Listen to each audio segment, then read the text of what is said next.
Hi everybody, I'm on top of the conference center, as you can see, and unfortunately there's a few areas that are roped off, so I can't go up there, but we do have this area that has a really good view of the Salt Lake Temple. We'll look at that in just a minute, but I want to walk toward the spire of the conference center. Unfortunately, there isn't any water going right now, but they at least do it when conference is going on. I guess I'll mention, you know, we just made this trip to Utah. I'm meeting with some people. I also wanted to record these videos, but I did not expect at all that President Nelson was going to pass away. And it's changed the entire feeling of this trip, especially being here at the conference center, because this is where the viewing and the funeral is going to be in just a week from now.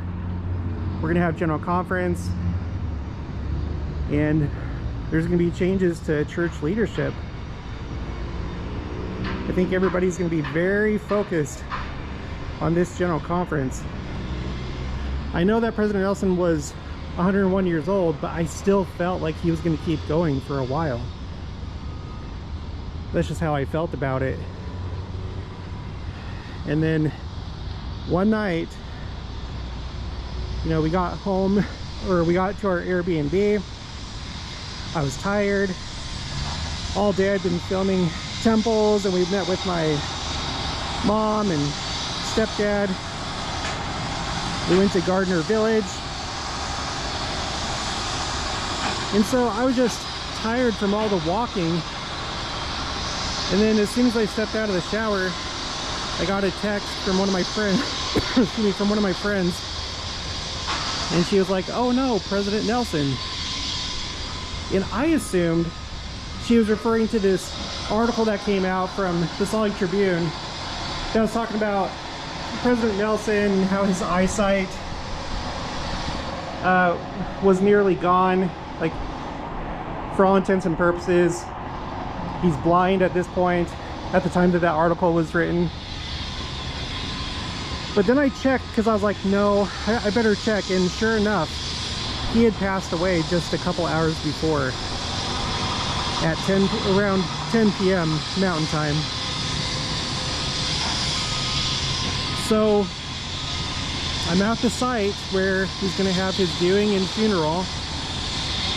I also plan on going to the cemetery where he's going to be buried. You have other presidents of the church that are buried there as well. It's I guess you could say it's kind of our version of Mound Grove Cemetery in Independence, where you have the RLDS prophet presidents that are buried. There's a big kind of like grave site, like a memorial for Joseph Smith III. So if you missed that video, just go back on my channel and you'll find it. I'll go back there again at some point.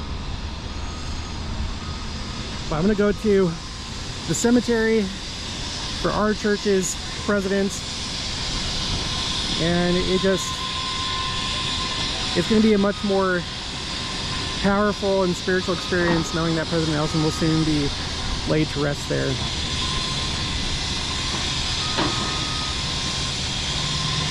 All this is so amazing to see. Just all these renovations. It blows my mind. I can't wait until it's finished.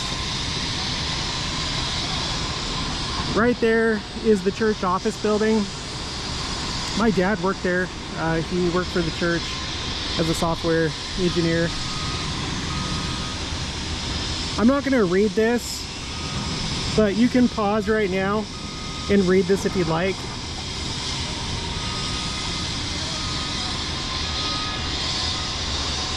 Then we have another sign.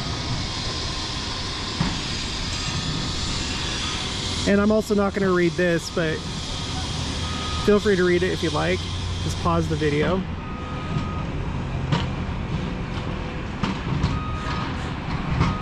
And now I think we'll go ahead and go inside and look at the inside of the conference center. There's a few areas that I really want to show you. I love doing these videos for anyone that has not been able to visit these sites, and I feel like the conference center is something that every member of the church should experience. Okay, so we're going to start out on the 3rd floor of the conference center, and there's a lot to see here, so I will not be able to look at every single sign and little description, but I want to stop on this wall because I really like this painting or whatever it is of the Salt Lake Temple. I like the color scheme and just the overall design. I think that's pretty amazing. But it's a pretty stark contrast, like I was saying in a recent video when we were over at Temple Square. When you compare this to, and I'm not trying to put these other churches down, but when you compare this to like the Community of Christ Temple, for example, it's such a different feeling. You can tell it's very Christ-centered. You can't go very far without seeing an image of Christ. I like this view. I mean, we had a better view up on the roof, but if you can't get up there and you're here for conference, this is a really good view too. And then I love whenever they do these models right here. They don't do them for every temple. The ones that I know about, I've already taken a video, not for this channel, but I've taken a video at the Nauvoo Visitor Center, and they have a model of the Nauvoo Temple. And then here we are looking at the model of the Salt Lake Temple. I was just told, and I didn't know this, but this room right here is the James E. Talmage room. And that's where he wrote Jesus the Christ. I don't know if you knew that or not. I thought it was pretty common knowledge that you had that apostle that wrote that really important book in the Salt Lake Temple. I can't remember how long he was in the temple, but he lived in the temple as he was writing that book. On the upper floor, you have the assembly room. Not all temples have assembly rooms. I think all the Pioneer era temples do. Obviously, the Kirtland Temple, Nauvoo Temple, and I believe the Washington, D.C. Temple has an assembly room, and maybe the Los Angeles Temple. But I love them because I love the 3 pulpits. I've learned ever since I started YouTube that at Adam on Amen, Adam had essentially 2 altars. And the altar that was over on Spring Hill was shaped like the pulpits in the Kirtland Temple, and hence all these other temples that have assembly rooms. So in essence, you have in some of these temples pulpits that harken back to the time of Adam and his altar of sacrifice.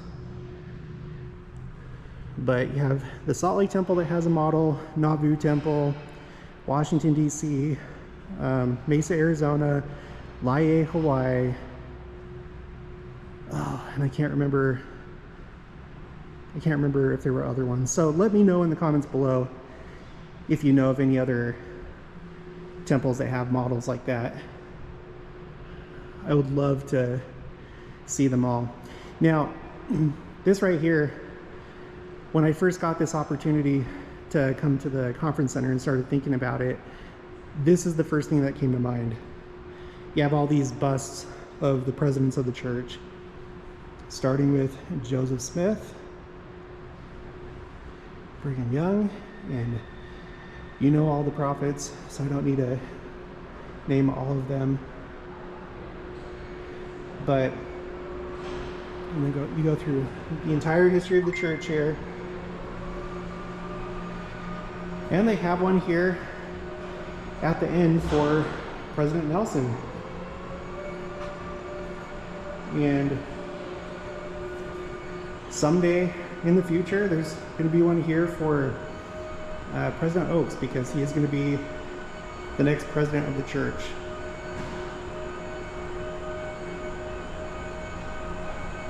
President Nelson. And you know, this was obviously created before President Nelson passed away. So I would imagine that maybe sometime soon, they'll probably have one here for President Oaks. And then if you've been a member of the church for a while, you know that it was under President Gordon B. Hinckley's presidency that the conference center was constructed. This is where we had the transition from the tabernacle to the conference center for general conference. And then I was just talking about how you can't go very far without seeing an image of Christ, of course. Along with the busts of the prophets, they have this Christus that matches. All right, let's go over this way.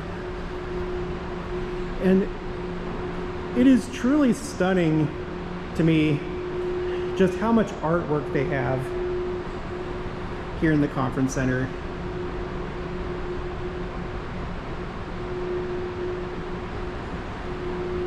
It's just everywhere, and everywhere is just so beautiful in here. This is a this is a massive building. I was able to get a tour to certain non-public areas. I'm not going to be able to record those and show them to you, but I've had a very special experience today in being able to see, you know, basically behind the scenes of General Conference. I got to hear some interesting stories.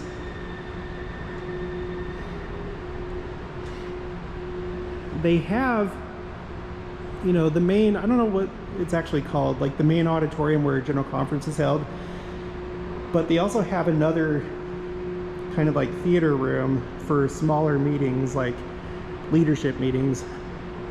I won't be able to get a video of that, but I didn't realize until my hosts told me that it was in that other room that President Nelson celebrated his 100th birthday. The one where we had that like church-wide devotional and celebration and where they dropped the balloons. It was here in the conference center, not in the main area, but in that other like theater room. Okay, let's go ahead and go down to the second floor. Okay, now we're on the second floor. Not as much to see in this area per se. I do want to look at this though. From this place. This is a replica of the original 19th century pulpit in the Salt Lake Tabernacle, where Latter-day Saints received direction from a prophet to help them build a community in the wilderness. For more than 170 years, members of the church have gathered at Temple Square to receive inspiration and guidance for their lives. Wow, this is pretty neat. Oh, and of course they have the circle and the square symbol that you see on a lot of temples. I'm not sure if it's on every temple, but I know it's pretty prominent on the Salt Lake Temple. That's neat. I didn't know that this was here. I really couldn't tell you how much of the conference center I've really explored, because anytime I've been here, it's been for an event. I want to say I've probably been on all the different floors, but I'm just not familiar enough with it. But we're doing a lot of exploration in this video. This is highly satisfying to be able to do this. This one's called Guidance of Youth.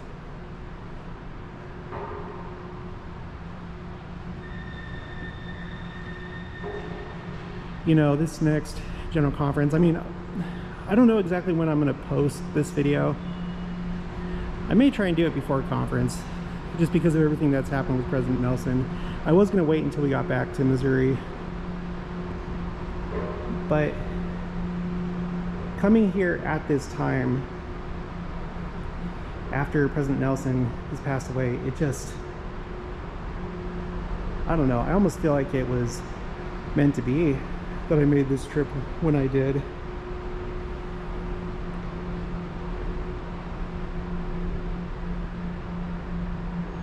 I like these little sitting areas.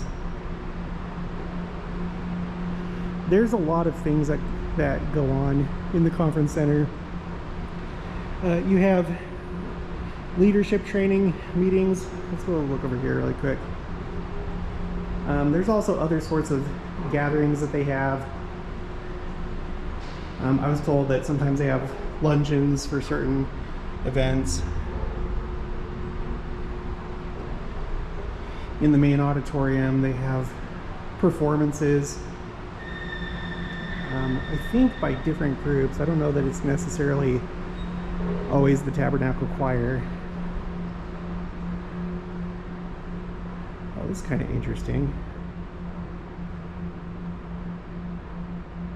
I wonder if there's people that, I mean, I guess people that come sit here during conference, maybe like if you're in the main auditorium and you have to like get out and get some air, walk around a little bit, maybe they have that set up for people that need to just get out for a minute.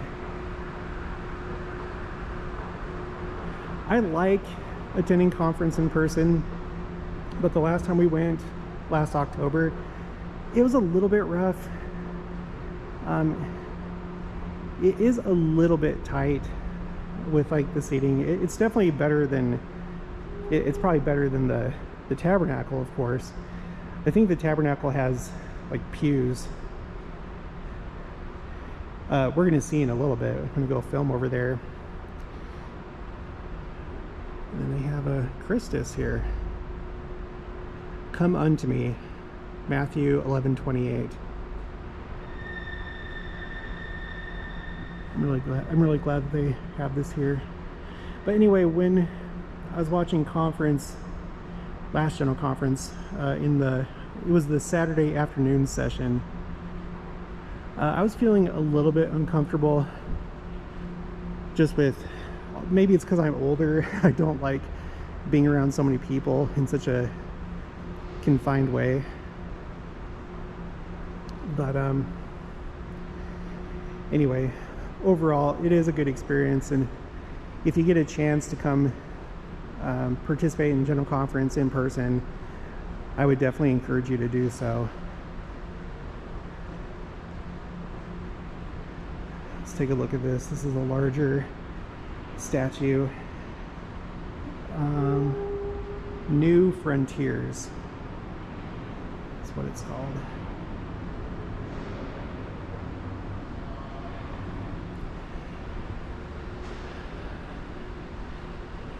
It gets really packed in here during conference. It is, as you would imagine, it is absolutely insane.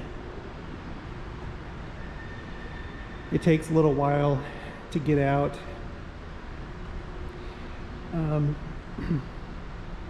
Like you go out the doors, like if you're in the upper balcony, you go outside of the conference center and then go down the steps that are outside.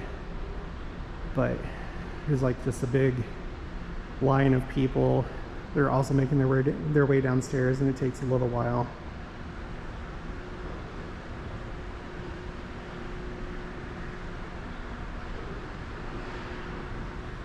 We have a bust of the Savior right here. This one is called The Returning Christ.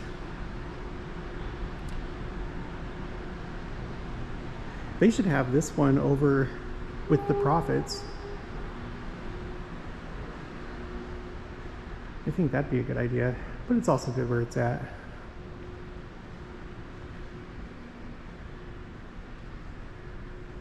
It looks like they have a Native American thing. This one is called Chief Washiki. I don't know if I'm pronouncing that right. And then I really like this. I feel like I've seen this before.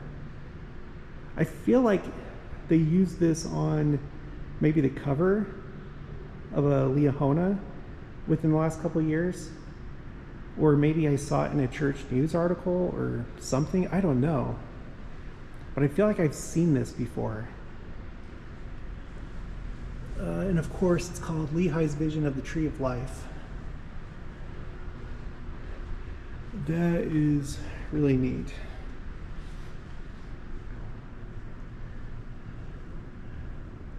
Okay, and this is the last place that we're going to see on the second floor. Just a nice sitting area. And then you have these classic paintings by Arnold Freiberg. And I think probably everybody in our church is familiar with all these paintings. They're used in copies of the Book of Mormon that are for investigators.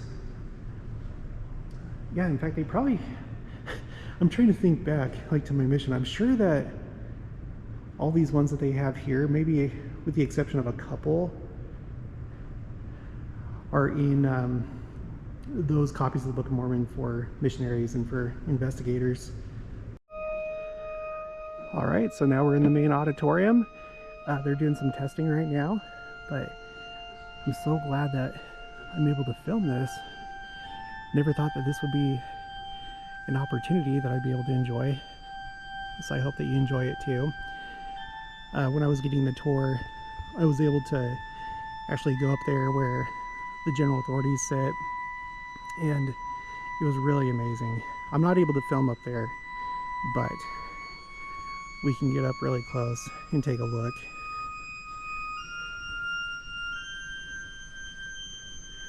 Let's turn around, get an idea of what they see. It's so massive. The conference center is able to seat 21,000 people, which is pretty stunning. That's bigger than the small town that I lived in back in Kansas by like a lot. And here it is. Here's the pulpit that was made from President Hinckley's tree.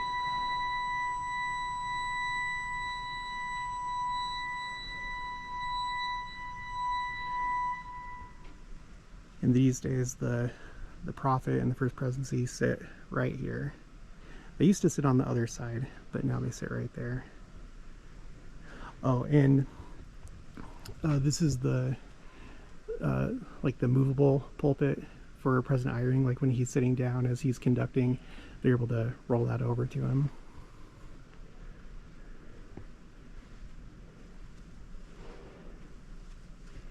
Looks like they have some flowers all ready to go. I don't know if this is for President Nelson's funeral or if it's for conference.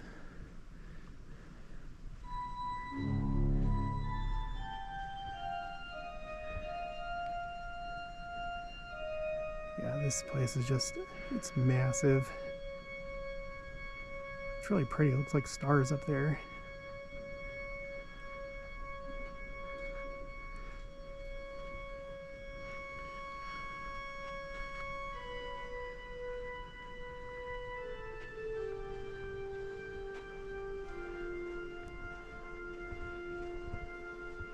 I can't believe all the work that goes into preparing for a general conference.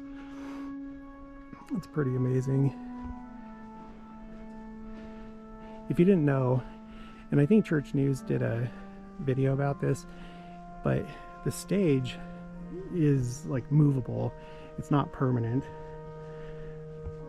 So I think it can move in and out, and they can reconfigure it for different things.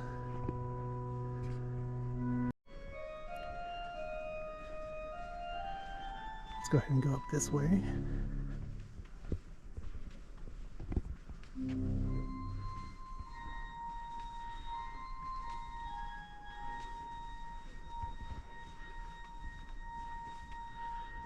Oh, it is a lot of stairs. It's kind of like walking up Spring Hill at Adamonte Yaman.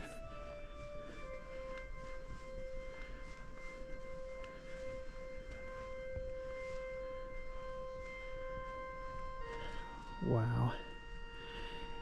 It makes me wonder if I'll ever come back here again and watch General Conference in person. It's definitely a possibility.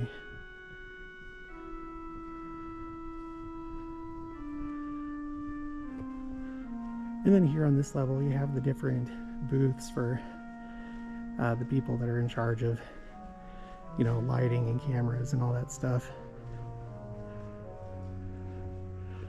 There's a booth right here.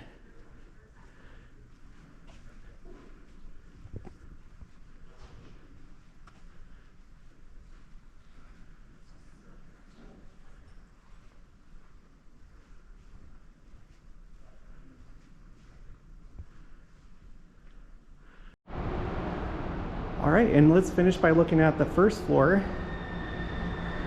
This is probably the floor I'm the most familiar with. Probably this one and the top floor. When I came to watch conference last time, we were up in that top balcony. There is one time though that I don't know when it was.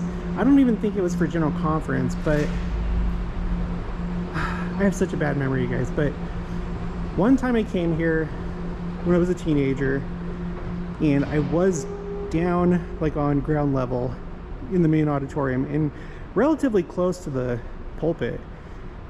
And at the time, Elder Dallin H. Oaks, who is now going to be the next president of the church, he came down and he shook hands with as many people as he could, and I was able to shake his hand. So it was a real privilege. I don't know that they always do that. I'd be curious to find out. But it's really special because,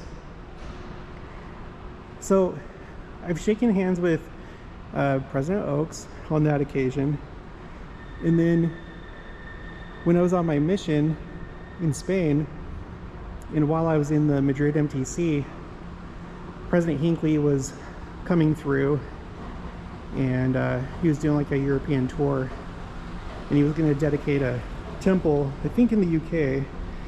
And before he showed up at the MTC, at the time, Elder Nelson came, and he spoke with us. There were only like something like 15 to 20 of us, so it was a really intimate meeting. And I got to meet President Nelson, and then later President Hinckley came. I never in my life thought that I would meet 3 presidents of the church. I know there's people that have met more. You know, feel free to put in the comments who you've met and under what circumstances. So you may not know this by looking at it, but these are actually paintings. They're not photos.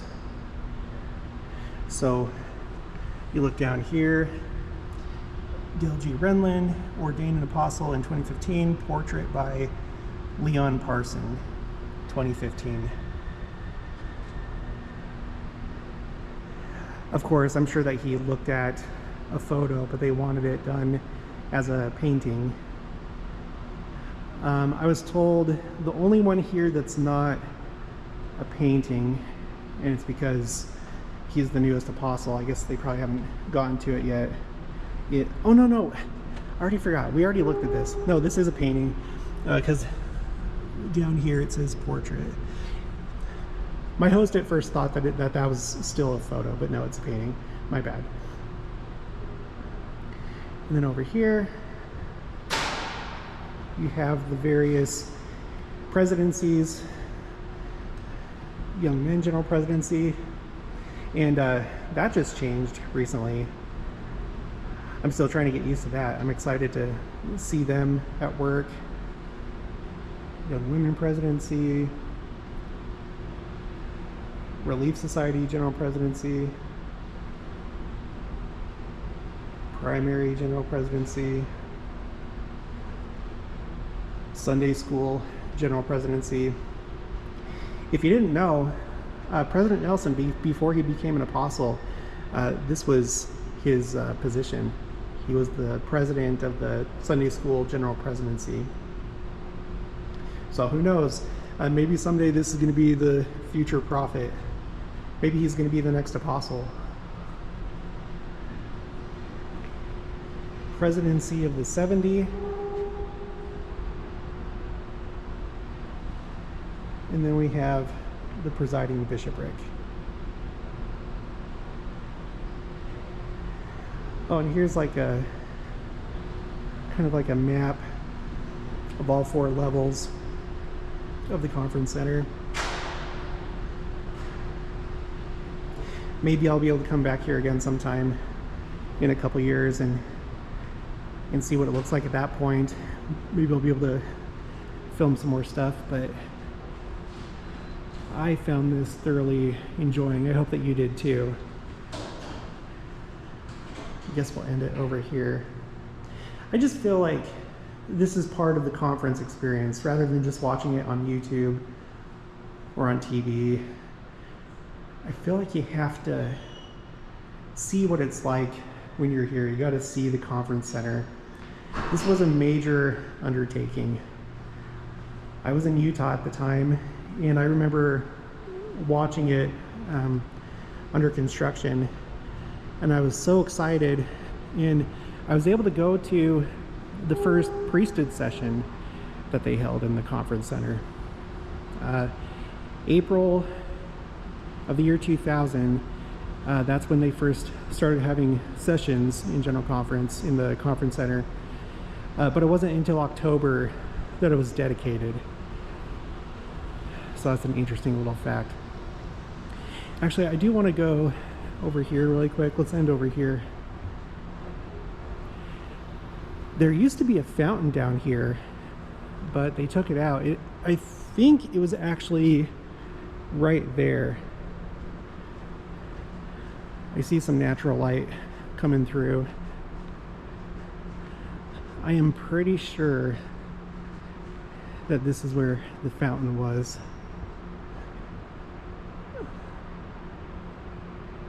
And then you have a nice skylight up there.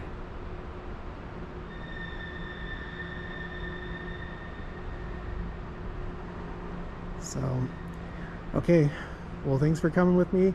I'll talk to you guys later.